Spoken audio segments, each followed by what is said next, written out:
Andy and Remington Steel Show on your screens tonight.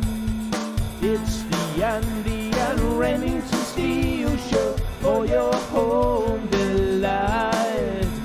We're talking about Age of Sigmar and anything else that is cool.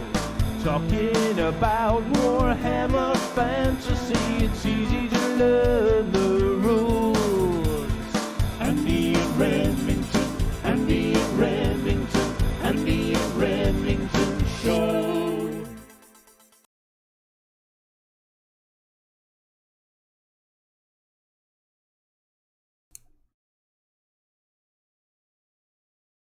Welcome one and all, it's time for the Andy and Rem Show. Yet again, and as you can see, look at this high-tech setup here. We've got 3 people on the screen at once. In this age of technological marvels, has anyone really climbed higher on the mountain of innovation than the Andy and Rem Show? I would argue no. And of course joining me is my regular co-host, Mr. Remington Steele. Hello there. Howdy doody, folks. Hello. And very special guest this week, we have Mr. Ross from FauxHammer. Is that a FauxHammer mug you've got there? Yeah, I put that in just so I could just subtly nod the brand. That is very subtle marketing expertise there. We've got a packed house in the audience as well. In fact, I can see some new names in here and some old. So we've got the likes of Bazooka, we've got Gabrizzi, we've got Steve Evans, we've got Dicey Guy, we've got Mickey Genver, we've got Maxim Beefus, we've got some chump named Remington Steele hanging out in there with the peasants. We've got Radbat, we've got Graham Rigg. Just non-stop chatting action going on in there. So, FauxHammer. What's the deal with that? What, the name? Give us the pitch. What is FauxHammer for anyone that's unfamiliar with this website that's sweeping the nation and, in fact, the globe? Yeah, okay, fine. So, FauxHammer is a blog. I started it because I was bored one day, and it started just as Ross Graham on blogspot.com. Spent ages talking about random stuff, how to meditate, my reactions to Final Fantasy VII, and how to turn a HP Media Smart into a home server, that sort of thing. And then I got a job interview at a local place called Warhammer World, and I decided to nip in. Hadn't really been to Warhammer or done anything for about 16 years, so I thought I'll nip in, go and learn some stuff, see what's changed, and it turns out quite a lot. So I was talking to a guy called James, one of the store staff there, and he managed to talk me back into it. So this is my FauxHammer was started just as my reintroduction to the hobby, and there were so many things I was trying to learn when coming back to it after 16 years that I just couldn't find out. So I thought, you know what, I'll write it. It's gone from there. Then this magazine came out called Warhammer Conquest. Somebody in Spain released leaked the list, and I thought, oh, I'll have that. They soon pulled it down, but by which time I was like, well, welcome to public domain. I'm having that, posted it, and now I've got a website that gets over 100,000 views a month, and I'm really tired. Wow, what a story, man. I mean, so Ross, the way I heard that, correct me if I'm wrong, you were recruited by Warhammer World to Exactly. distribute a magazine selling their product, and you were endorsed by them. So Yeah, you're a GW you could say insider. that. We've got a GW insider on the show. This is a first, ladies and gentlemen, because the Willy Wonka's chocolate factory is almost permanently closed to us peasants. Yet here we are with a legend, in fact, because he stepped out of the castle. And this first port of call is only the Andy and Rem Show, of course. So just want to show my appreciation to Ross for stepping on this show. It's just wonderful, man. It's exciting. It also should be pointed out that GW stores are second only in recruitment of new players to the Andy and Rem Show. People who tuned into our show, especially around the dawn of Age of Sigmar, I feel like we were responsible for the huge uptake in that particular game system. And that's gone unrewarded, it has to be said. In fact, Mr. Remington has a bit of a permanent gripe about the fact that GW have never offered him any free stuff. Isn't that right? It's not happened as yet, but we live in hope. And as I mentioned last week, I am slowly but surely buying up shares of Games Workshop so that, in fact, I won't need any freebies. I'll be owning them. One day, Remington Industries will go for a full hostile takeover of Games Workshop. And in fact, we're going to be showcasing one or two products to our special guest, because he reviews hobby products in his magazine, and so he's going to cast his professional eye over some of Remington Industries' latest developments. What was that you're holding up there, Ross? Just the latest in hardware. It's a tool I'm reviewing, so I've been going through looking at the best sprue cutters. I love it. I'm not sure about the colour though, because orange. I think that's quite a tasty colour, actually. It just so happens to be Andy's favourite colour, and it's like anathemia to me. Is that the right word? There you are. Are those the hottest new clippers on the market then? They're a new set. This is, the guys. Have you seen the Red Grass Games wet palette? Yes. So they make clippers now, and these are theirs. So they've sent me them, and yeah, they're really good. What kind of clippers have you got, Mr. Remington? I've got about 4 nail clippers, because they're really useful for playing the guitar, and then I've got some. Do you know what? I always lose the tool that I need at that very moment. Yeah, I've got a pair of nail. No, yeah. Well, I can show everyone my clippers. There we go, and it actually says to use safety glasses, which I've never once done while using them. That's awful, Andy. I wouldn't condone that kind of behaviour. If there are instructions written right there on the tool, you should probably follow them. Generally means they're important. I'd really like to know how many people have ever worn safety glasses when clipping their models off sprues. If anyone ever. The best I've done is squint my eyes like that if I'm drilling into a metal miniature and bits of it are ping, ping across the room. Yeah, I suppose it's probably more appropriate back in the 90s when that was done, but yeah, I've sent a few things flying, but I've never, I don't know, might be a new segment. How many people this week have, instead of coronavirus numbers, we could look at the number of eye injuries due to sprue projectiles. Yeah, has anyone suffered an eye injury as a result of pieces pinging off a miniature or a sprue when clipping or drilling? That could be next week's feature in Remington Uncovered. Remington Uncovered, I thought you weren't going to put that on the show. I thought we deemed that wasn't suitable for a family audience. Well, I'll be deep diving into the dark underbelly of the Warhammer world to report to you the latest misgivings and uproars among the community, and you're going to hear it here first. So thank you, Ross. We'll definitely send our researchers and look into that issue. Well, shall we go for one of those scandals right now? As we go through the various topics that we've got. We have got a plentiful plethora of preposterous things to talk about. So, first of all... You were looking for a word beginning with P then, weren't you? That's crazy talk. So, GW have obviously named their paint range after presumably what you're supposed to paint with them. So you've got over the years you've had paints like ultramarine blue, and so on. However, Mr. Remington has uncovered, after tickling the sinister underbelly of Games Workshop and the Citadel paint line, he's found something that maybe doesn't quite add up, and he's going to spill the beans now. People have been actually looking at this on the screen the whole time, this scandal. So, Mr. Remington, do you want to tell us a little bit about this? Because I think Ross will be equally outraged. I think Ross is going to be absolutely appalled when he finds out just how deep the conspiracy goes. I posted something on Friday, back May the 1st, in the Age of Sigmar page, Age of Sigmar fan page on Facebook, and it received almost 1,000% more interaction than any other post I've posted. So there must be some a lot of interest in this. Basically, you're seeing some pictures there.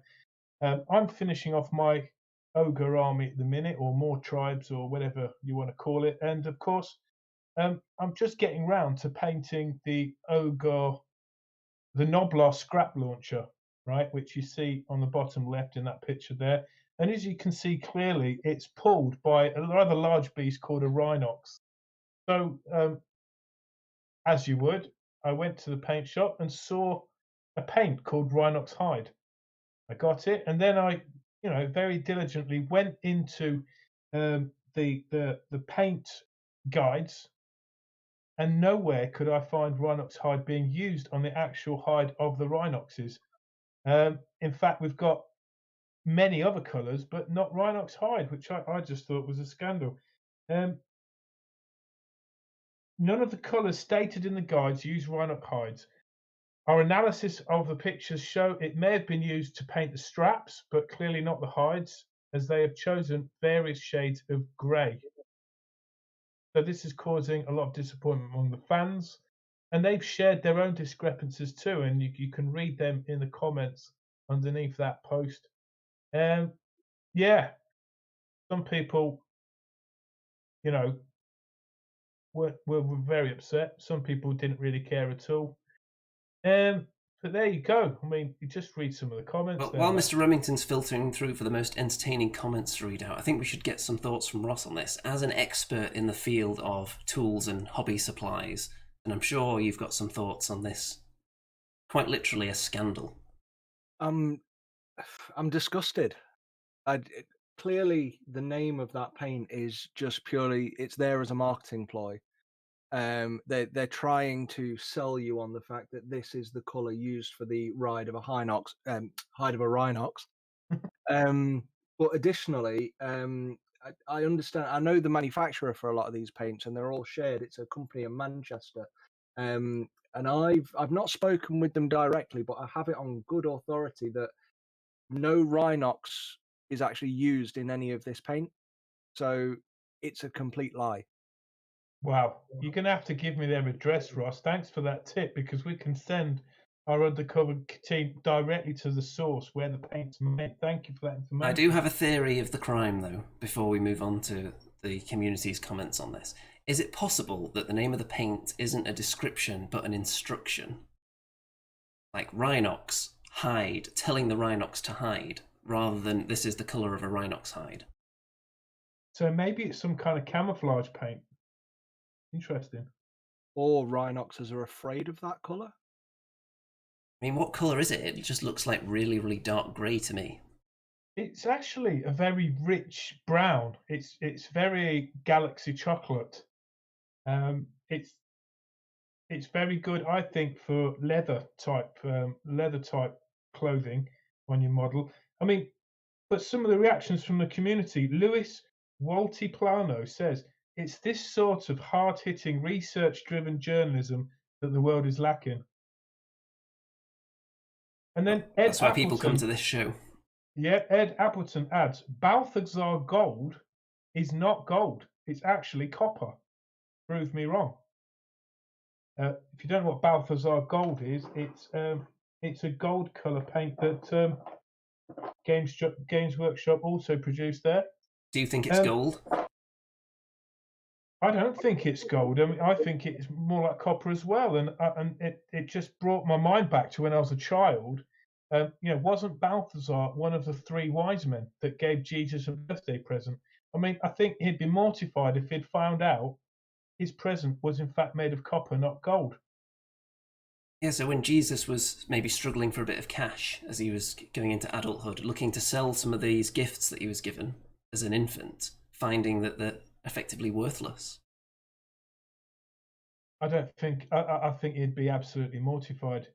Sam Robinson writes, you realise that a white cow has white hair, but if you were to skin it and tan its hide, it would be brown underneath.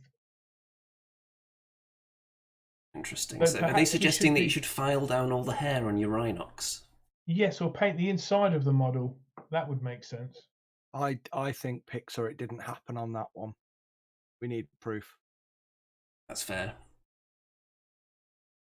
Some a lot of people actually took that post a little too seriously, but we'll ignore them. But there you go. We've got some comments in the chat as well. People threatening lawsuits against GW. So I think we should get in on this. There could be some good compensation. Everyone rush out there and buy Rhinox hide now, and you can get in on the lawsuit if you then claim that you intended to use it on a Rhinox. We'll just pack that courthouse with victims. I mean, just to add insult to injury, I believe there's a colour called Mornfang Brown. And that's not used on the... Yeah, exactly. Mornfang Brown is not used in any of the painting guides on the Mornfang, which is the monstrous beast that the ogre ride as well. So two references to ogres not used. There you go. So if that's a case, is that an open and shut case? Is that what you say? I think it will be, certainly. It needs to be looked into. This needs to go class action. Get Aaron Brockovich on it, and yeah, I think we're in for a win, but we need to do it right. I think we've got an army of fans behind us, being the #1 Age of Sigmar show on a Tuesday night from the Midlands in the UK. I think we've got every chance in the world there. Sorry, Andy, if I didn't mention Oldham, but it just, there you go. Nobody knows where that is, though. Well, we've got a lot of comments coming in on this in the chat It's right going now. crazy, man. It's going absolutely mental in the chat. Do you want to maybe read some of them out, Andy? Impossible to keep up with here. Stu Gibson, friend of the show, says that'll be because Rhinox hide is relatively new paint and no doubt the painting guide predates that. Is that in fact true? No, the painting guide was brought out after that paint. Well, that just adds to the drama there, doesn't it? Maximus Beatus says Retributor Gold isn't only used on Retributors. Fair point. Not quite as much of an outrage. If it wasn't used on Retributors, though, it would be equal, certainly. So if anyone wants in on this lawsuit, then let us know, and we'll put your name down, because we're going to need all the help we can get, I think, taking on the gargantuan corporate overlords at GW. So, on from that topic, shall we look at some Age of Sigmar miniatures that we kind of missed because we weren't doing shows for 18 months?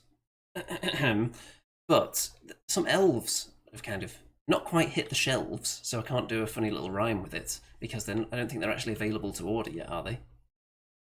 No, they're bringing out a box set, I think, with... Yeah, we've seen the pictures of them, though, and yeah. What is the deal with this? There's the Lumineth, aren't they? Is that what they're called? Yes, they are. The Lumineth Overlords or something? Something like that. They look very pretty, don't they? What do you think of them, Ross? Are you an Elven fan? No. Is that okay? Are you a fan of cows in general? I love cows. Cows are brilliant. What about cows turned into kind of stylish headgear? No, like that's a disgrace to the cows. I have had some elves. When I first got into Games Workshop at the lowly age of 11, I went to a childminder in the morning and evening, and one Christmas she bought me a present from Games Workshop, knowing I was massively into the miniatures, and she bought me some elves, some high elves from Warhammer Fantasy, and I didn't like Warhammer Fantasy or elves, so my 11-year-old self, obviously you have to be nice, but I was 11, so I said, I don't like them. They're not exactly grateful. I like that pointy elves are coming back. Doesn't wow me. I'm a sci-fi guy. Maybe I'm on the wrong podcast, but I'm into me Sigmarines and I like me Caradron Overlords. So sorry guys, not an elf lover. Those are the races that I certainly favour. I don't know about Mr. Remington. He's more of an elf kind of dude, I think. I've always got a soft spot for elves. You know what? Elves are often the first army that people get into. Things like wood elves and that. They're actually one of the hardest armies to paint, I'd say, because they're so spindly. But what concerns me is more of a health and safety thing, because if those elves were to wear such helmets, they would get severe problems with their neck and shoulders in their old age. And I don't think they're going to make it to old practical. age dressed like that. I don't think they're going to make it through a doorway with some of them helmets, man. Could they make it through a realm gate, though? That's the important thing. High enough. Maybe they've just got, like, height inferiority complexes. Maybe they could instead just of turn bottom door. sideways and shuffle through the realm gate like that. Nod forward. Yeah, that could work. I do like the plumes. I am a fan of plumes. Because I'm into dressing up on stage and stuff. So it looks like great stage wear if you like dressing up as the opposite sex on stage. That's the sort of thing you'd wear, isn't it? And of course, you've been, Mr. Remington, you've been very enthralled over the years with livestock-based Warhammer armies, with the Beastmen. So how do you feel about hooves making a bit of a comeback here? I would never in a million years have put them together with elves. Elves are kind of beautiful and dainty and lordly and princely. You wouldn't really associate it with a common farmer's livestock, really. I would think that's the realms of chaos dwarves, really. So what farm animal do you think should be merged with a humanoid pointy-eared person? That's a great question, and maybe we should put that to the audience. Well, I think it's an outrage that we haven't had chicken goblins yet, personally. Well, halflings were always, had roosters on their flags and stuff, so they were, they're into farmyard birds. But I don't know about elves. I don't think halflings really discriminate. I think that any kind of livestock, they just look at it as, this is going to be something nice to eat one day. Let's look after it. I think that's how they look at things. I mean, elves, you think of falconry, don't you? A falcon. Yeah. Right? I mean, maybe an owl, if an owl is a farmyard barn animal. Or maybe something a little foxy, a fox. Like something, There's something a bit more cat-like, but not like slow and plodding like a cow. I mean, a cow pulls a cart, doesn't it? In the chat, Matt says udder elves. I don't know if any of them actually have udders. Maybe some of the creatures that come later will. But if they had udders, do you think we would be more accepting of the merging of cow and humanid? I think if they went full cow and just embraced the udders and all the other cow attributes, rather than just the heads and the kind of hooves. Andy, speaking of heads, look at that monstrous beast on the bottom right there. I mean, that would make a great what the hell is that? It probably would, because, I mean, what is going on with that thing's face?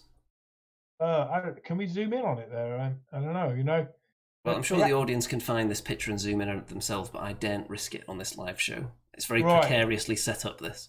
Well, look, the base looks amazing. The pose is amazing. The feathers are amazing. It's an amazing model until someone decided to Photoshop a blank mask face on this monstrous beast.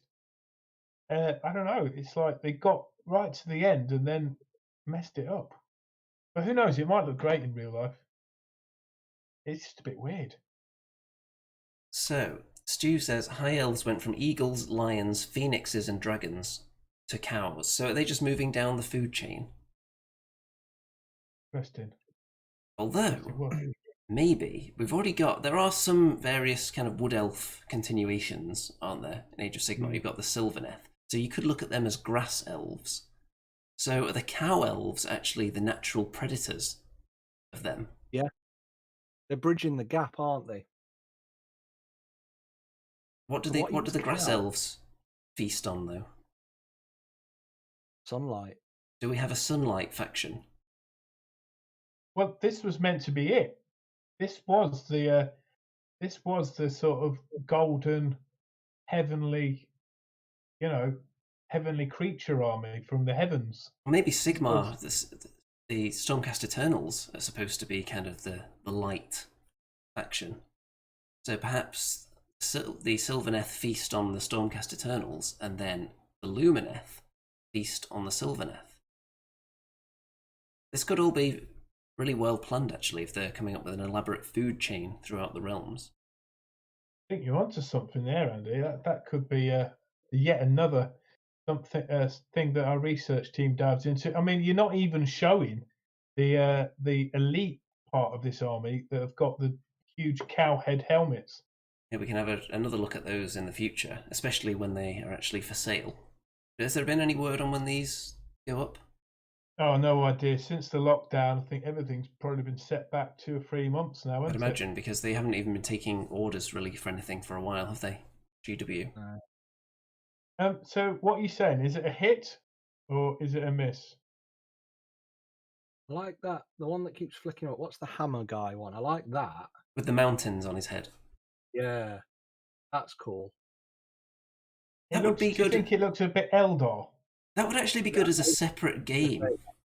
If they had a game that was really tiny scale, with like these huge like titans that walked around with mountains and cities on their backs, and they were like the walking gods, that would be an amazing model in that context, I think. As long as you're not out like hanging your washing on the side of the mountain when he turns his head round and just sends you flying. I do love the color scheme. It's like it's like Magnolia, isn't it? Magnolia cream. Maybe they'll be bringing out a paint, a paint color. That paint color. You can guarantee it won't be named after this model. It'll be named after something the paint isn't used on. Yeah, it'd be called like Blood Angel Cream or something. Yeah, exactly that. Corn white. Now, Mr. Remington, I think before we do What the Hell Is That, which is of course the most popular segment in the history of live internet broadcasts, before we do that, I think you should pitch one of your previous Remington Industry $1 million ideas to Mr. Ross while he's here, the tool expert. And Mr. Remington, if he knows about anything, it's tools. So would you like to lay one of your ideas on his plate and see if he gobbles it up or sends it back to the kitchen? Okay, so have you got a picture of it up there for the audience to see? Maybe this. I do I'm not. bringing this. This is out from the. You're not. I don't have a picture of one of them. I put it in the chat there. Okay. Anyway, I'll see it in the chat.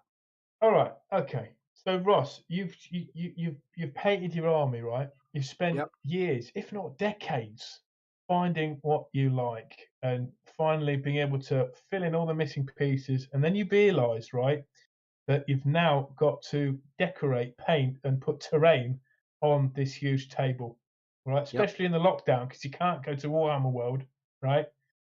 Yep. So wouldn't it be easier if once you've made the table and you've decided to paint it, if you used the Remington roller? Are we sharing that? Does everyone know what the Remington roller is? Can they see it? So this to me is, and I'm assuming it's not, I've missed something, but this to me is not too dissimilar to a normal paint roller. For tabletop wargaming. Do you want to explain the differences, Mr. Remington? I don't think it's quite sinking in. It comes in different sizes. So it's basically for any sort of flat surface on a model, maybe a shield or a tree man's, appendages and arms and that. And, you don't want a delicate paintbrush. You want to slap the paint on, and you don't want an fancy airbrush and everything. You don't want to put the mask on, do you? No, who wants to do that? We ain't got time. We're family men, right? You want to, this is for the workers out there. You want to get your roller out, and you want to slap the paint on, don't you? Does it come in nice packaging? Like, is it branded? And it is copyright to Remington Industries. Yes, the Remington roller is. In fact, it says on the packaging not to be used by GW or Andy 2D6. So that to me is clear copyrighted law. So they can't be ripping that off like they've ripped off so many of my ideas. But we won't go down that avenue, Ross. I don't want to bore you with that. But yeah, the Remington roller, so many applications, not just in tabletop hobbying, but possibly outside of that as well in home improvement. I definitely think that's a gap in the market, without a doubt. Like that is a hobby product that literally nobody else is offering. Can I just stop you there, Ross? Andy, did you hear that? I did. That is phenomenal. I'm going to quote you on that, Ross. This is an Yeah. industry professional endorsed by not only Warhammer World but GW. They've asked him to just create a whole magazine. So I'm really proud. Oh, this is a great moment for me. Don't stop, Ross. Keep going. Keep going. I can't think of more words to say. Like I simply do not have a category on my website that would hold such a unique item and an original idea. You could create one. You could create I one could. right now, in fact, if you're that committed to it. Yeah, you're right. It is possible for me to do that. Completely possible. So it's not only Wholeheartedly agree. not only the various sizes of the paint roller, but you can also have the various textures, of course, because you don't always want the paint to be applied in exactly the same way. You'd have one that's a little bit rougher, one that's a little bit smoother. And I'm really looking forward to the fine detail version of the Remington ruler. That's the one I'm waiting for. I mean, Ross, I've wet your palate there, haven't I? That's a good pun, isn't it? I've actually, yeah, you've given me some thoughts here, and obviously I can't see any of these designs or styles or anything like that. So if, for example, I had a similar idea already before this podcast, and one of those gets released in the next few weeks, it's because it was my idea before, and I just hadn't mentioned it prior to now. You see, this is what happens. This is what happens. I was going to mention my second idea, which was the Remington finger sponge. Remington finger sponge. Oh, we said it at the same time. So yeah, that's again another idea I had. But yeah, okay. So sell me. What's the finger sponge? How does that work? Okay, so you've just got this new collection of this contrast paints or maybe some washes, and you've over wetted your brush, right? And you've painted your miniature with this stuff. You've gone overboard, but you ain't got time to let it dry, and you don't want to wipe it because it's going to smudge the paint. Yeah. Cue the Remington roller, not the roller. Sorry, cue the Remington finger sponge. I mean, there's just so many of them. We've got you. We've got you, bro. Keep going. Cue the Remington finger sponge.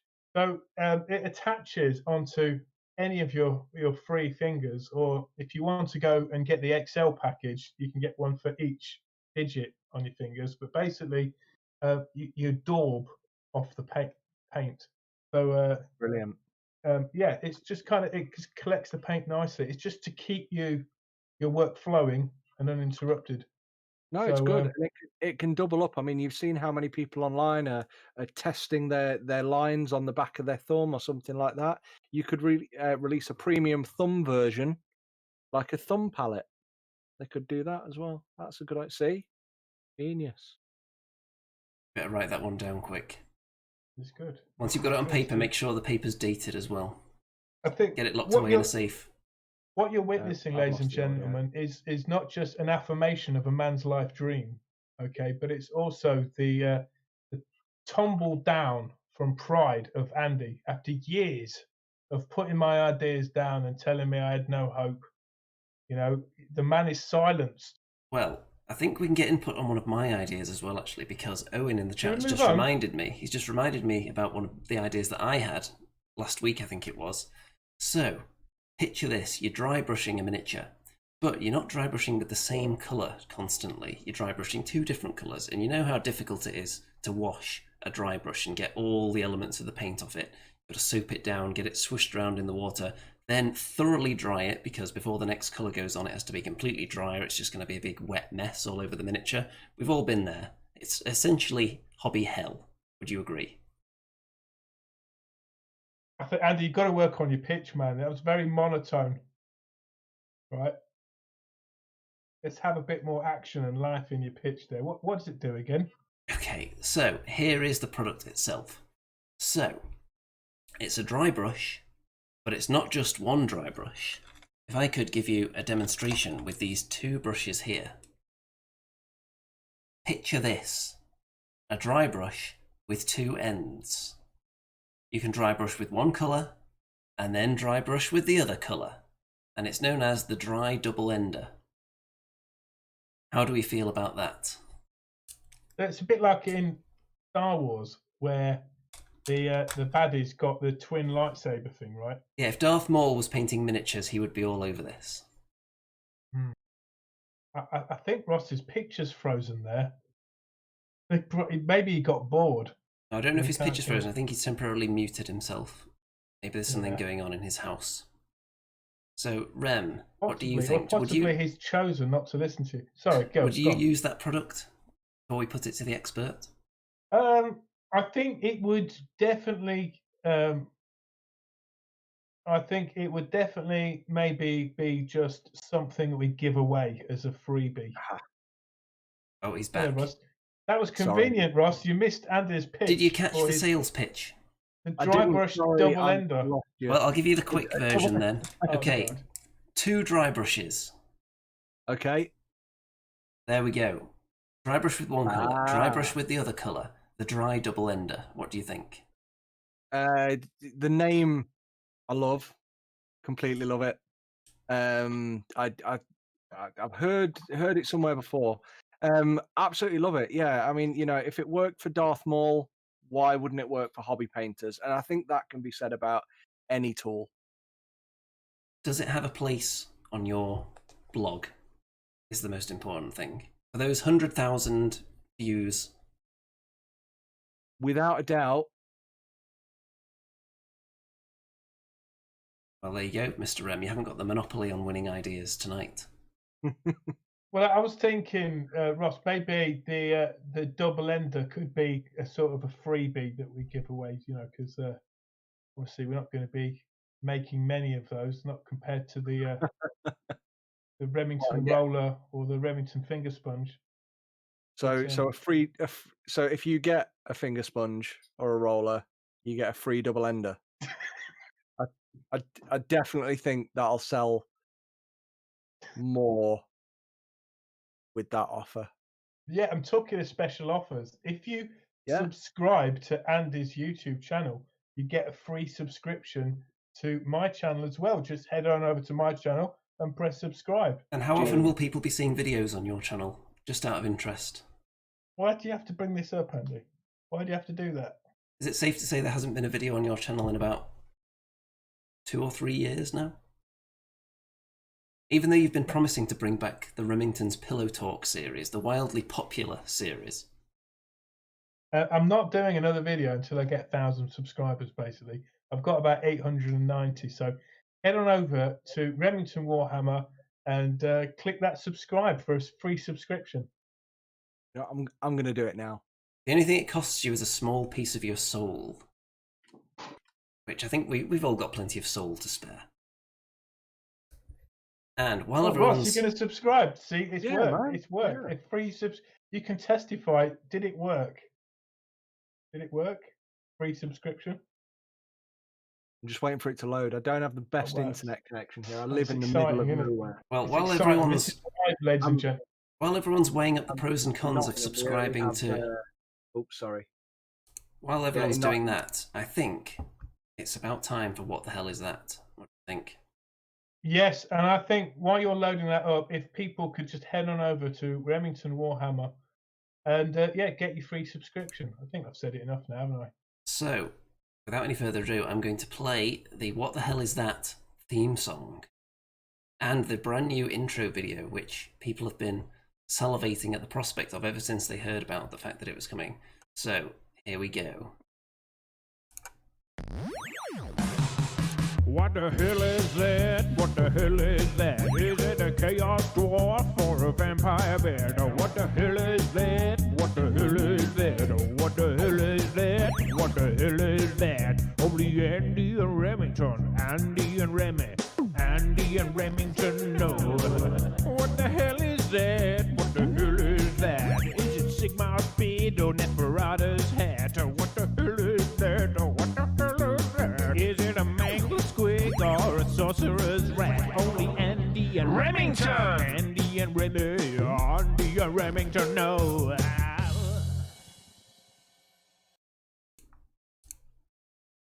Right then, folks, that was obviously very exciting. So, we've now got the what the hell is that image to show you, which I've kindly provided to other participants here as well. So, let's crack that open and not accidentally click the solution first, which would be terrible. Now, if you're a newcomer to the show Boom. and you don't know what we're on about, well, you have to guess which GW miniatures were used to create this Frankenstein-like concoction that Andy put together. I can reveal that all 4 of the miniatures featured in this hideous monstrosity that I've conjured up using the mystical powers of Photoshop, all of them are currently on the Age of Sigmar section of the Games Workshop web store. And it looks a bit 40k, really. It's like a hovering kind of android thing. yeah, it does. It's got some kind of hideous danglage going on there. I mean, Ross, you're a 40k expert. Would this fit into any of the factions in 40k? Yeah, it looks a bit crap, so I'm thinking Necron. It's got a bit of a Mechanicus feel, if you ask me. True. Is that a hint there, Andy? It's not.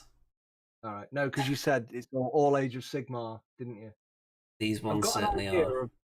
of maybe 2 of the parts, but like those spiky bits could be from anything.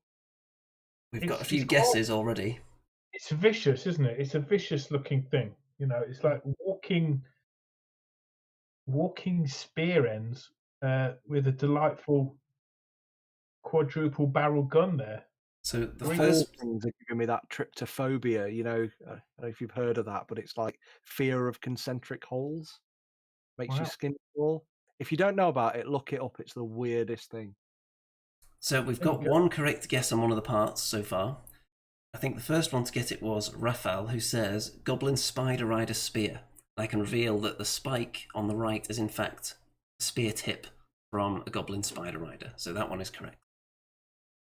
Got 3 more to go. I think you've cleverly rotated that, haven't you, Andy, as well? Yes, very That's cleverly. lovely. It's almost devious, delightfully devilish.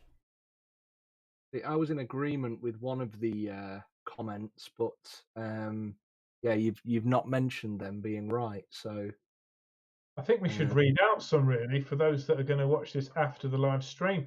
We've got Sister of Cain hair. We've got a Cadrion Overlord minigun. They're not that crazily far off on the hair. They're in maybe in the right kind of style. We've got Maxim Beefus, who earlier on in the chat called me a tool. So thanks for that. He's suggesting Storecast Plume. Nope. Storecast Plume, probably. I can tell you that the thing on top, which is presumably what the person's referring to, is from something that's quite evil.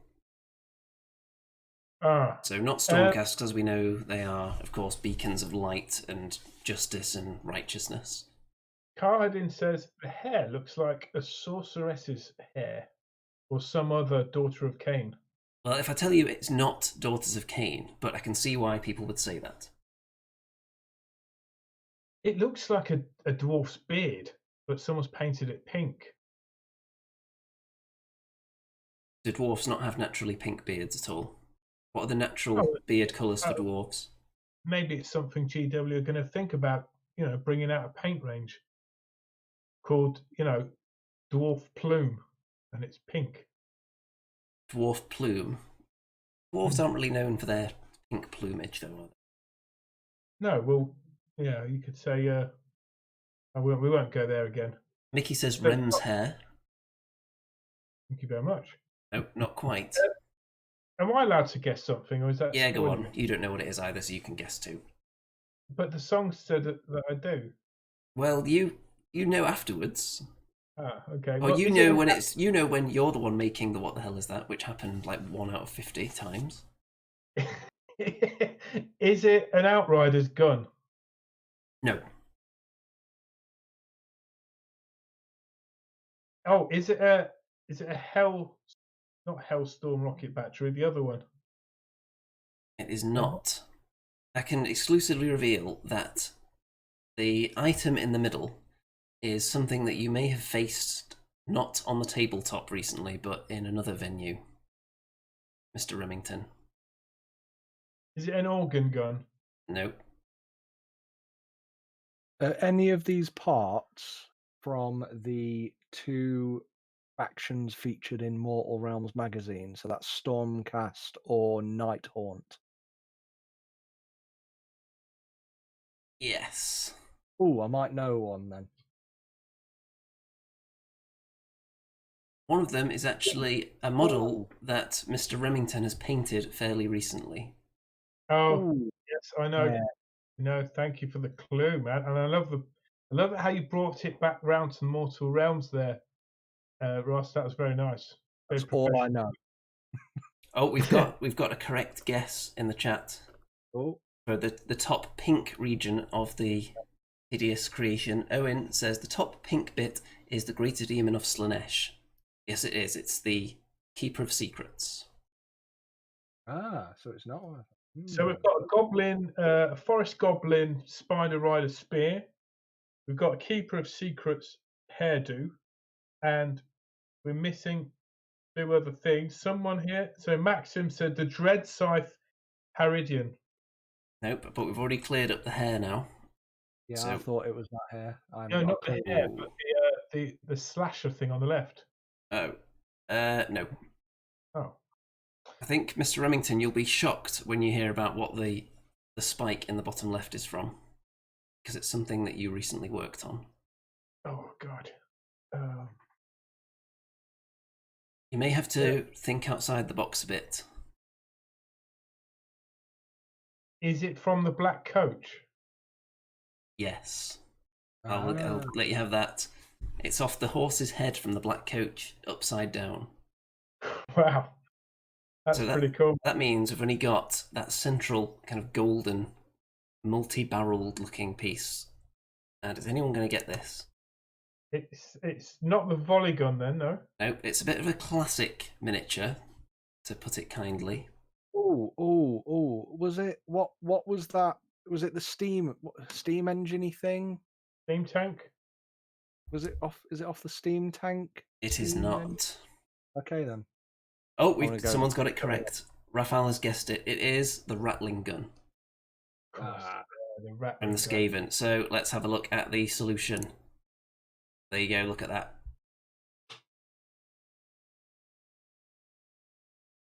I'm surprised you didn't get the black coach, Mr. Remington, after you just worked on it. No, once I finish painting a model, man, I'm just it's erased from my head, and I'm on to the next. It's gone from your mind forever. Yeah, I mean, I think this can nicely bring us around to the next segment of the show. Well done, by the way, to all those who guessed right. A free subscription to my YouTube channel is on its way to you. Simply head over there, press subscribe.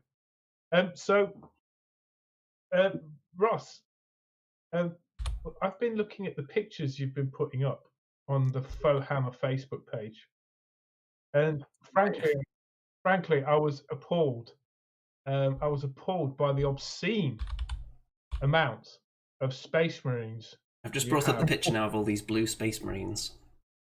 And I think this really deserves to be brought before the altar of Sigmar for a nerd confession of the week.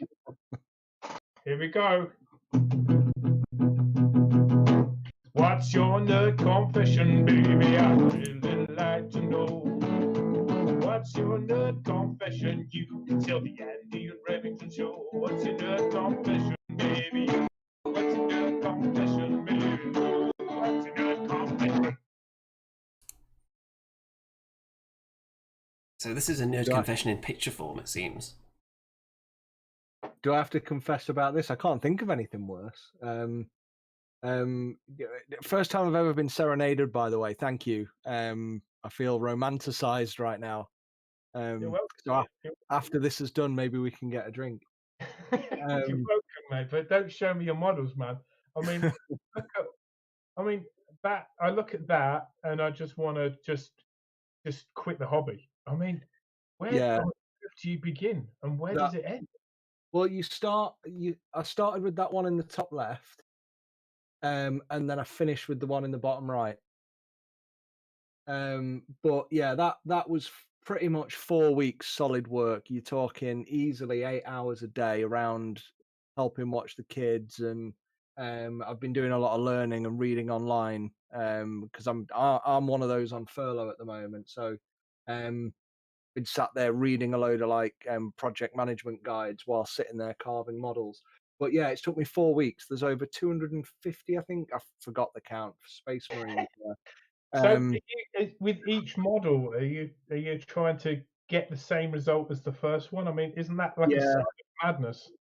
Yeah, it was mental. So the thing is, right, I've got a lot of tools to review, and I've got a lot of paints to review, and paints have gotten on top of me. I've got more paints than I have time to build and review models. So when this furlough thing started, I had no motivation at all to do anything. So I just hid in this office, started doing some online learning, and sat there carving models. So I've got all the mold lines off, drilled the gun barrels, because if you don't do that, you're a heathen. But yeah, and I've done that, and I've got through all of them. So now I've got all these models to sit there, so I can just go, you know what, I need to do a paint review, grab them, done. Well, So paint them, done. so these are standard Space Marines that you get off a sprue, right? And you've assembled them together. Is that Yeah, correct? yeah, they're all pretty much, not all of them, but the majority are all from like Warhammer Conquest magazine. So I bought loads of that magazine, knowing I'd have all these paint reviews to do, thinking, well, that's a cheap way to get models. So there's a couple there. The first issue of the Warhammer Conquest was $1.99, and you got 3 easy build Space Marines and 3 paints and a brush. And I was like, I'll have a few of them. Yeah, who wouldn't? And then one of the later issues, I forget which issue, you got like a sprue with nearly 9 or 10 Space Marines on for $7.99. I'm like, all right, I'll get 10 of them. And at the same time, I already had them from like No Fear and Dark Imperium box sets. So um, yeah, that's a lot of Space Marines, all the characters and everything. And honestly, like, it's resulted in this. So I've had this on for the last 3 days because all the carving and all the drilling has just destroyed my wrist. So I've I been walking through the days and sleeping mean, in this it's got to now. be some kind of Guinness World Book of Records, isn't it? That. Yeah, crap one. We I should mean, start our so own book of records for these kind of things, shouldn't we? Book of Grudges. Owen I says mean, that you need the Remington ruler with that many figures, and I'm inclined to agree.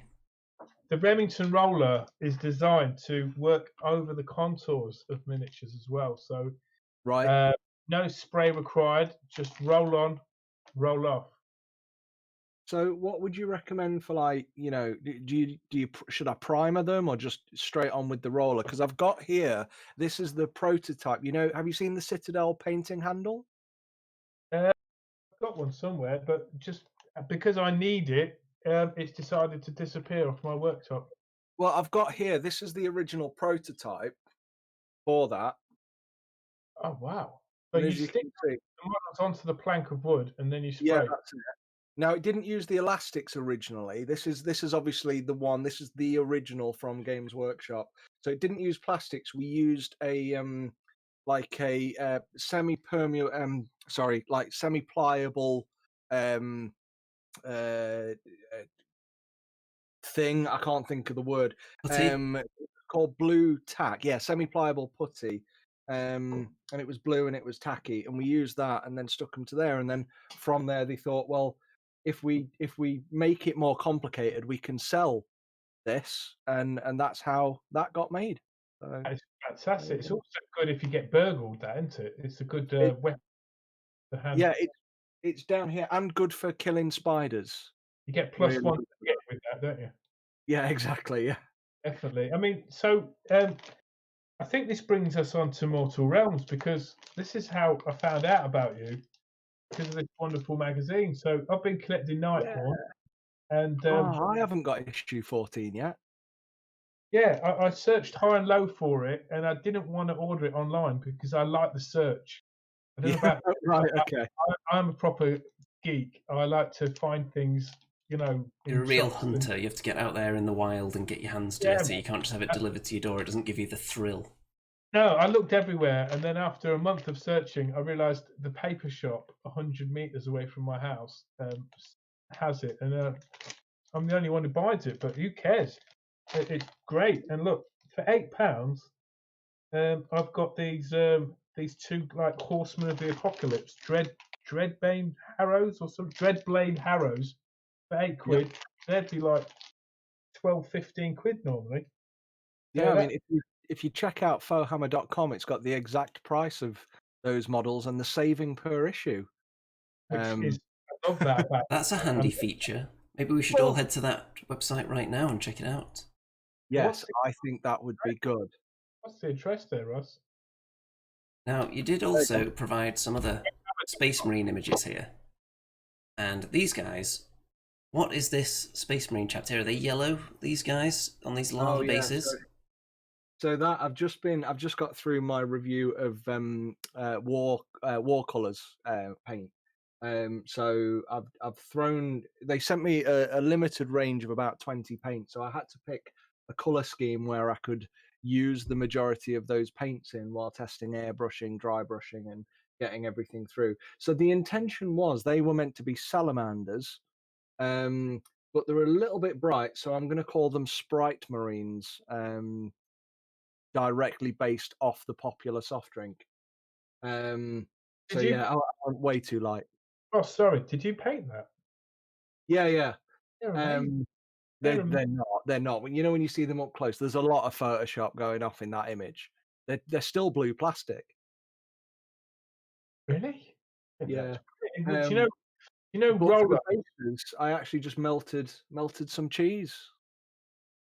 And put that, it's melted cheese. Yeah, that's phenomenal. Did you use the pre-release version of the Remington roller and finger sponge on these by any chance? I can see a bit of it on the basing. Entirely finger sponge. This was there was a lot of dry brushing going off. So I did a lot of work with the double ender. And the good thing about that is, as you can see, one shoulder pad's yellow, one's black. I was able to, because I split them apart with the double ender, I was able to paint both opposing shoulder pads with different colors at the same time. Yeah, if you mount, for example, the two miniatures on a piece of wood, like the one you just showed us, then if the dry brush is the perfect length, you can just like move it back and forth between them, can't you, like that? Yeah, exactly. So that's the best thing about the double ender is, you know, with things mounted properly, you can just move them back and forth, and everyone's a winner. Achieve the desired results. Now, what about these red Marines here? These look quite different, very different style. Are these blood angels? Am I right? They are, angels of the blood. So, exactly that. Those were some that I just threw together in a quick. I think that probably took me about 4 or 5 hours to paint them, and I was playing about with the Artis Opus dry brushes. Sorry, Andy. I had them before the double-ended dry brushes. Oh, you can't be blamed. Thank you. But yeah, this was just a quick speed painting technique to see how fast I can paint some Marines. And then the bases were 3D printed. You can get them bases for free and then just 3D print them. I was really chuffed with, and I followed a really cool guide online about doing marble bases. I was quite proud of them. No, I don't think that Mr. Remington has ever painted a Space Marine. Is that correct? I haven't actually. I haven't. I don't know. I'm drawn towards the Gribblies of this world a bit more. You know, like the Space Orcs and I like them Harlequins. They look like really difficult models to paint, but they look really, really cool, man. Why don't they, Ross? You know, I'm no expert on 40k, so you know, help me out here. But why is there like millions of Space Marines, but there's only like 3 or 4 different types of Harlequin models, and they're clearly because people buy them. Oh, so I'm sure there's a law reason in there or something. But when I got into this hobby, I've only really ever been into painting. So whatever the law is, I don't know. Same with fantasy. I know there was fantasy, and now there's Age of Sigmar. No idea why, but the models look cool. They try to do the same thing with Stormcast that they have going on with Space Marines. Just every time something's released, every other time it's Space Marines or Stormcast, and then the times in between it's one of the other races that just randomly get something thrown to them to keep them happy that month. But it's all about the big guys in the armor. That's where their big investment seems to be. I've got to admit, I am a bit disappointed with them in that respect. And I think the same for Age of Sigmar is they've got so much opportunity now that, because let's be fair, in the last 5 years, Games Workshop have kind of done a very slow, soft relaunch of their model style and the detail of their models. But they are kind of only really focusing on a few factions, like Eldar haven't had much love, especially in 40k. When was the last Tyrannid model we had released? I can't even remember. I think the last Orcs thing was Speed Freak. So, well, actually, no, we've just had Gazcall Thraka, where you've got to pay 90 quid for a box set to own the 2 models out of it that you want. And he's about the size of a small house as well, I think. Yeah, pretty much. But you know what? They did have a Gretchen hero, and I've been saying for years we ought to have a Snotling hero, and that leads us nicely to the Snotling pump wagon, right? Yeah, if I can find the picture of it, since we've done all these in the wrong order. Yeah, there we go. What do you Snotling pump wagon. What do you think of this contraption, Russ? Would this strike fear into you if you saw it on the battlefield? I'm just waiting for it to load. Oh, me, yes, definitely. Were I not clad in armor and taught how to fight, fat little miniature painter me, yeah, I'd be terrified of that. Now, this is from the Snotling Blood Bowl team, isn't it? I believe. And there's going to be some fantasy rules for it. I've got every version of the Snotling pump wagon. There's only actually been 2, but I've got a 1980s one, all metal, and I've got the one that's made of fine cast as well. I love the concept. Little Gribblies banding together, making a war wagon, and it's just completely out of control and a bit crap. That looks a lot of fun to paint. It does actually, doesn't it? Wicked, man. We've got some people in the chat who aren't fans of Stormcast. It's not very nice. And people giving Rem some 40k suggestions of where to start if he's going to dip his big toe into that universe. Some suggestions of a Remington Space Marine chapter. You could call them the Steel Remingtons. What colour would they be? Like a blue steel, I imagine. Like a blue steel. Yeah. Can you do a blue steel? Can you do the look? Can you show us what blue steel looks like? It might clog up the internet if I do that. And there's ladies in the house there, you know. Yeah, I think we probably would crash if any of us attempt that live on the air. We've had a question. I think people love the fact that you showed the savings, Ross, in your magazine on what you know. I mean, like £7.99. I'm getting a magazine, and I'm also getting what is it? A £15 retail price miniature. So that's a saving of like £7. But someone asked, "What's that in Australian?" It's about £7, mate. It's the best I can do.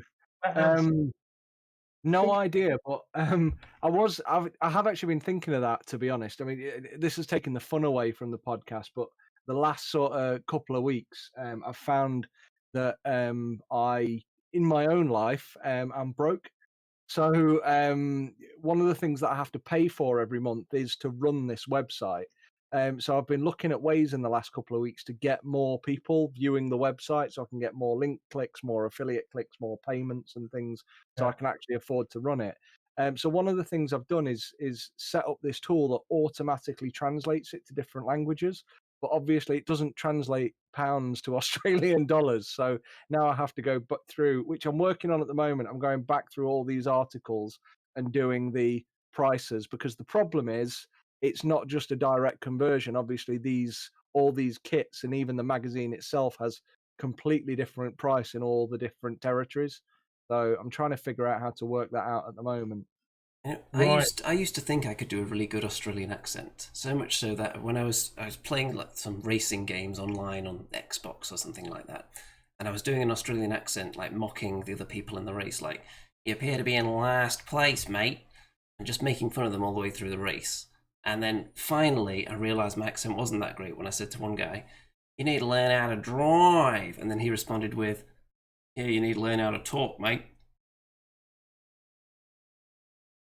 almost as bad as the Australian I just attempted 5 minutes ago. I don't think they can get this magazine in Australia.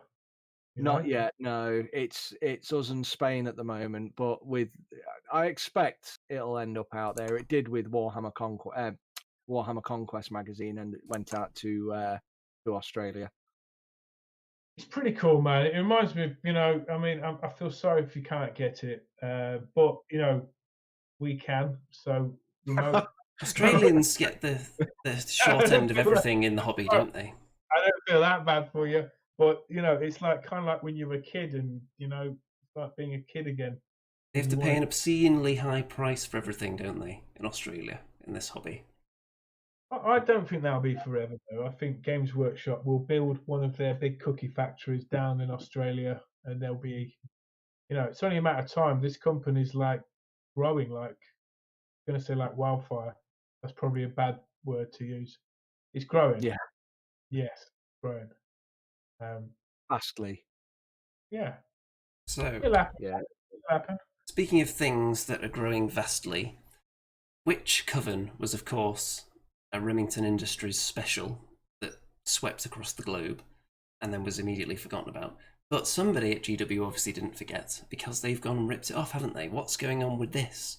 It's just another in a long line of Remington ideas that GW has handpicked and rebranded. So, Ross, what we're talking about here is a sort of a choose your own adventure idea called Okay. Witch Coven, and it's like a scenario Dungeons and Dragons type game, soon to be made into a movie as well. The central character is Andy the Ungor.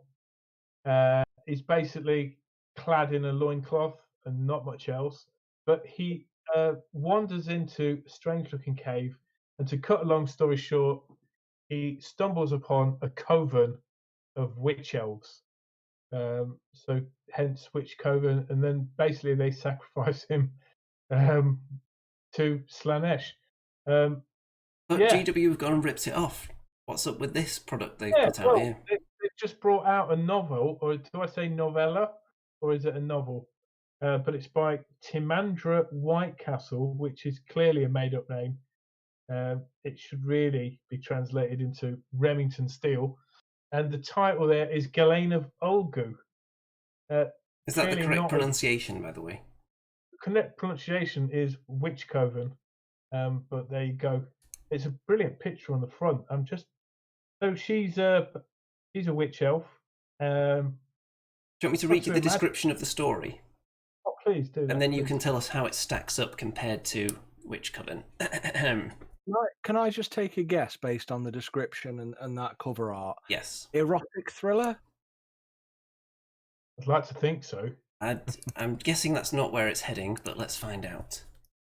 Born and raised amidst the chill shadows of Olgu, Galen belongs to the Drykey Ganeth coven of the Daughters of Cain. She truly came alive when her duty to the god of murder took her from the lands of her childhood into the realm of life.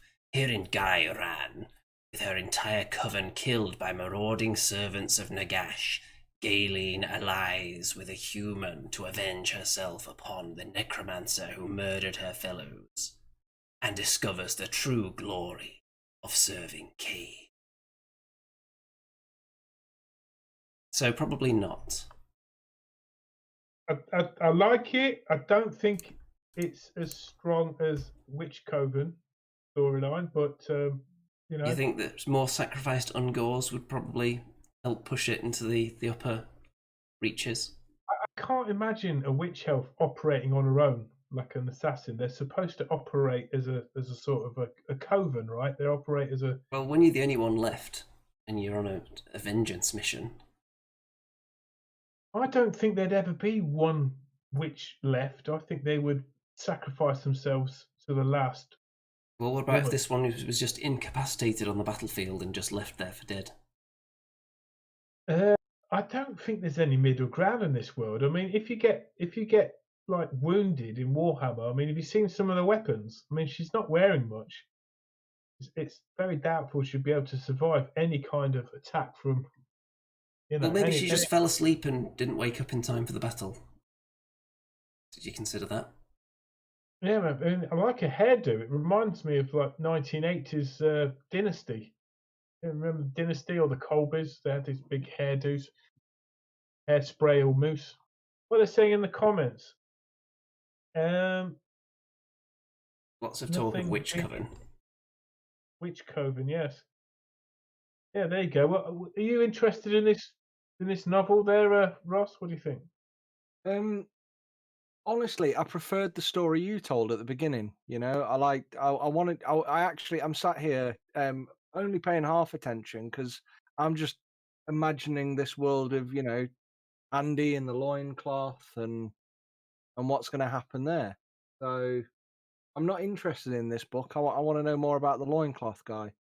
I think, Ross, I'm glad you said that. I mean, I think you and countless other people feel the same way, most probably. But there you go. I'm just one lonely voice against the big machine that steals my ideas. What do you think, Andy?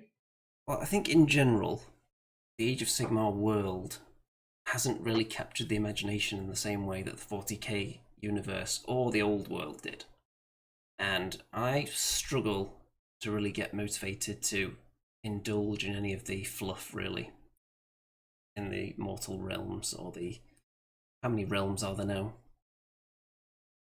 I don't know, but I heard recently there's going to be some video game coming out based on Age of Sigmar. That would be one way that could get my interest. Yeah, I'm sure there'll be some movie franchises on their way soon. If not, I mean, the next 10 years, maybe. I mean, 40k, it's happening to 40k, isn't it? Stu says, I bought a few AOS novels after the game was released, but they were, shall we say, not great. Heresy novels are amazing, though. That seems to be the general consensus, I think. People love the background and all the fiction set in the Horus Heresy time. Not so much with the Age of Sigmar stuff. Heresy stuff's phenomenal, man. I mean, it's just like epic, but it's weird that you kind of already know the whole story, don't you? And it's like they're backtracking in time with specific events around it. Am I right? Something like that, yeah. I think they're moving forward now, which they're just trying to sell us bigger Space Marines, but yeah, like the main story, 30k to 40k, has all been told. We just forgot or something. Right. Yeah, I wouldn't mind seeing something like to this level of depth in, because you know, at the end of the day, fantasy writing's just, it's been a staple for years, and this universe is ripe for the picking. I mean, you maybe we could fill in some gaps in terms of the fantasy side, but the fantasy side was like truly in depth, full of intrigue, mystery, history, lore. Many comparisons, obviously, with Lord of the Rings and Renaissance Europe and everything like that, which I personally loved. But then it was replaced with a world where it's kind of limitless possibilities, but because everything is possible, nothing is really that interesting. There's no one spot that hooks you into it. Not yet, anyway. But you see, the old world was destroyed, and then the new world came, but it's like 3,000-4,000 years later. So what happened in between is loads more cycles of chaos coming and being pushed back and whatnot. What I can gather, anyway. They probably labelled it wrong. Instead of Age of Sigmar, they should have just called it Warhammer 3000. Some people, there was some thought that Age of Sigmar is kind of like Warhammer 3000, right? It was like an early history. I kind of like that in a way, but it's just me. Yeah. But there you go. That's a new novel coming out, so check that out. I see Andy put up the rumor engine there, haven't you? Yes, obviously the feature that GW heavily borrowed from the Andy and Rem Show, shall we say. What the hell is that? Came out way before their rumor engine, but they've got a close-up of a very clawed hand there gripping a sword, And immediately the first thing I think of, oh, it looks like it's a ghoul king or something like that. Mm-hmm. Agreed. Or something vampire counts, maybe. Yeah, if they're going for a new kind of vampire, maybe. I But like haven't they it. just done a lot of undead? Yeah, I mean, maybe it's a statue. You know, Statue of what? that's a good question. Of a vampire count or undead. It looks like what's the name of the race of vampires that they don't really have anymore? Does it begin with N? The Strigoi, something like that. Yes, a Strigoi. Yeah, the arm looks a little bit like that. Yes, you've got the Strigoi Ghoul King, haven't you? And he rides on a Terrorgeist. Maybe it's a Ghoul hero. Safe to say it's not a Stormcast Eternal. Shall we just put that right now? Yeah, definitely. I think it's Flesh Eater's Court. It could be a female Stormcast. I mean, I've got an auntie with fingernails like that. She could do with your clippers, couldn't she? Probably could, yeah. And to be fair, the skin's also hanging off her forearm and elbow, like in this as well. So, Bingo. Colleen, if you're watching, I doubt she is. Would she like maybe some of the Remington branded moisturiser? Whether she likes it or not, she needs it. Yeah, for those kind of wargaming hobby hands that get a bit dry and crackled from all the building of miniatures and painting and exposure to the elements. I wouldn't mind some if I'm entirely honest. Well, Ross, you're only down the road from me, and I think we should meet up at our annual convention, RemCon. So you are officially invited to RemCon, and there is somewhat of, I wouldn't call it an after party. It's like a light pre-drink event. It's 10, 15 minutes or so while people are arriving. That's called Andy Palooza. It's 10 or 15 minutes for you, because obviously we can't just allow any old riffraff into Andy Palooza. So RemCon is where all the peasants go, and then I'll send someone out and say, right, that person can come in, that person, give them the VIP pass, they can come into the Andy Palooza portion of the event. I think what usually happens at this time is people in the chat just write RemCon is best. So let's just confirm that. I think we're just running a bit ahead of the chat there, so only a little bit. Happen. I like the idea, the sound of both events, to be honest. Like, if I can get to an event, I'm trying to build my profile. If I can get to an event, I will do. I mean, I went to Iron Skull earlier in the year. If you haven't checked out that, like, it was full of some of the best painters I've ever seen. And I needed a plaster afterwards because my jaw literally hit the floor. So I'd love to come to both events. Have you got any vendors there? Are they showing off either the Remington roller or the finger holder? Well, I can tell you for a fact that the Andy's double ender won't be given away for free because he's unbelievably tight. It won't be given away for free, but it could go into the Andy and Rem themed fun pack, which we can charge an extortionate price for.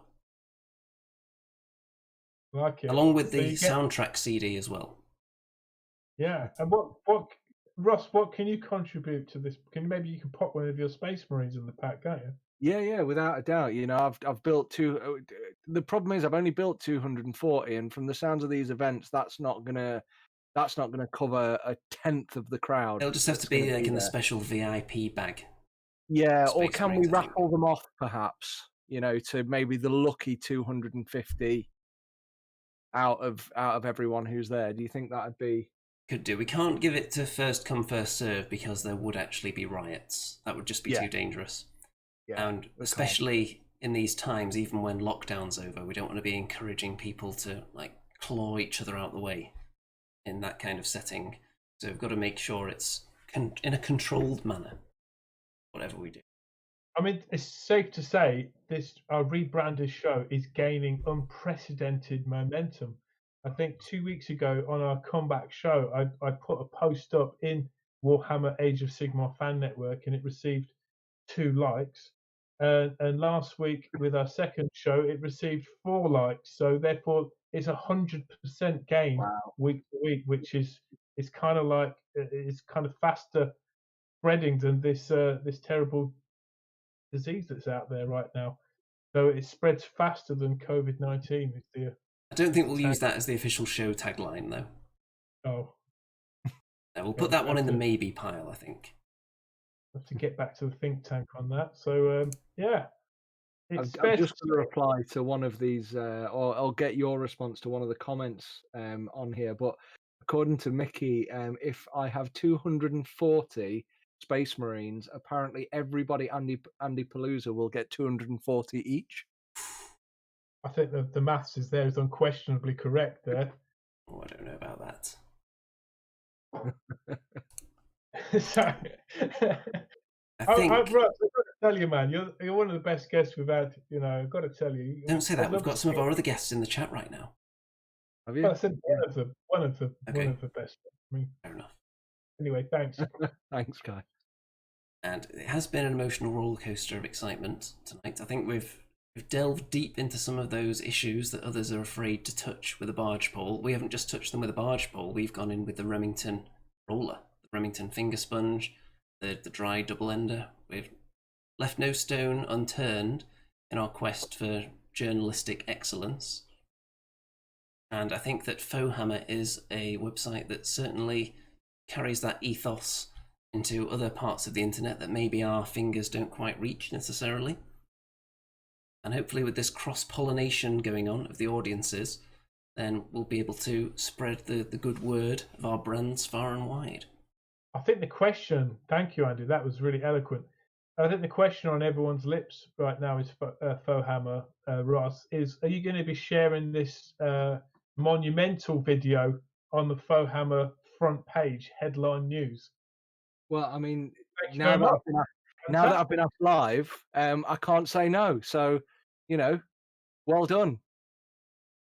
Hear that with front page news, Andy? Yeah, I'll put a link to the Foehammer website in the video description in case anyone, for some reason, can't find it on their own. There will be one down there in a minute. If you receive anything like the exponential growth that we've received just on the Warhammer Age of Sigmar Facebook page, I think you're in for some lucrative times ahead, my friend. You may need to buy some more server space. I'm just happy to be here. And please don't tell me to buy more server space. I've just had to have a fundraiser just so I can afford the next 3 months. Oh, bless you, man. Well, sorry, man. You should have warned us before we went live. We would have told everyone it was just this mediocre little corner of the internet. I think if any of you guys out there have Space Marines you don't want, please donate them to Ross. Do not. I don't want more Space Marines. So I'll paint more elves before I build more Space Marines. I'll paint elves before I build more Space Marines. I'm not even joking. You heard it here first. Elves. If anyone's got any elves, donate them at FauxHammer.com. So I think the live think tank, I mean the chat, is coming out with some rather interesting ideas. Owen Lee has talked about the Remington utility kit. That sounds like what kind of Remington-based utilities would you be using that for exactly? Anything you like. You could put dice, you could put paint handles in there, you could put your clippers. Would it be like a personal nerd alarm in there for when you get swamped outside Warhammer World? You like blow the whistle and scares away all the nerds. It's at the nerd frequency. Yeah, it's like a fanny pack. Really useful. It's an essential for any games event.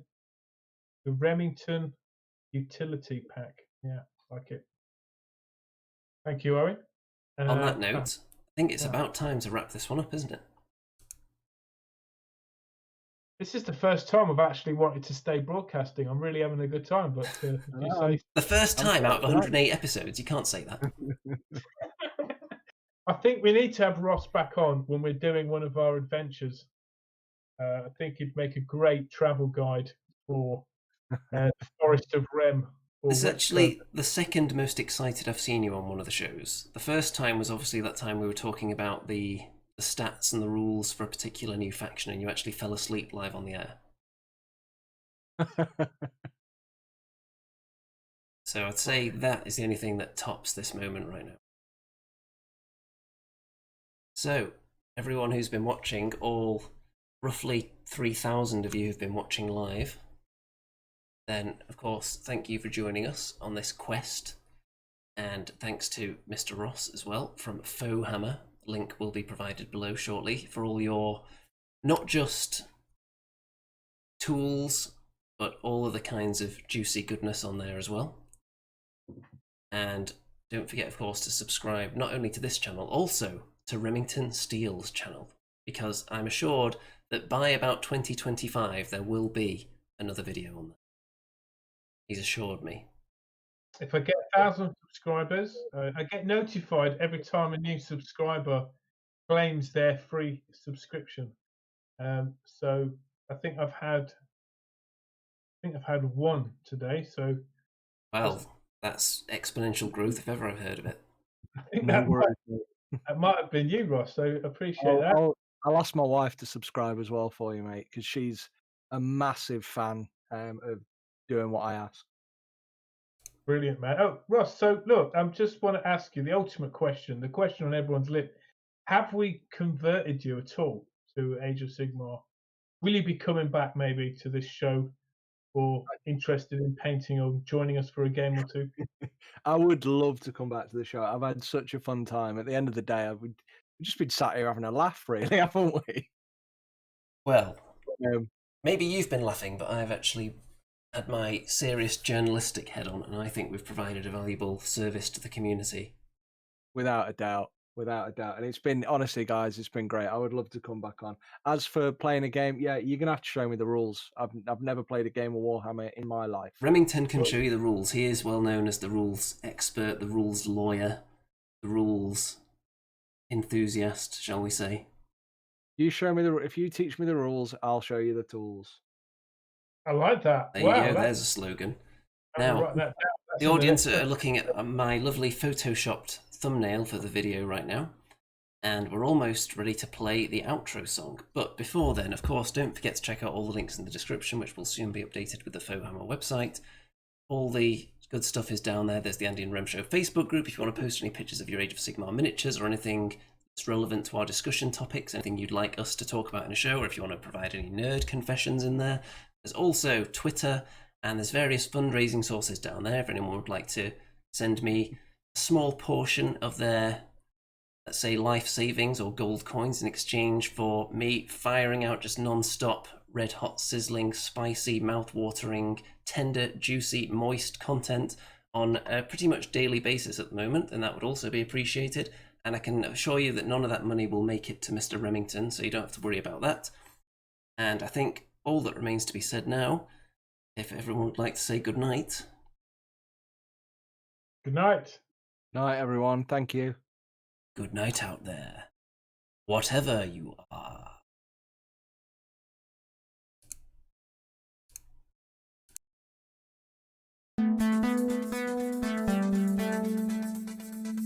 It's the Andy and Remington Steele Show on your screens tonight. It's the Andy and Remington Steele Show for your home delight. We're talking about Age of Sigmar and anything else that is cool. Talking about Warhammer fantasy, it's easy to learn the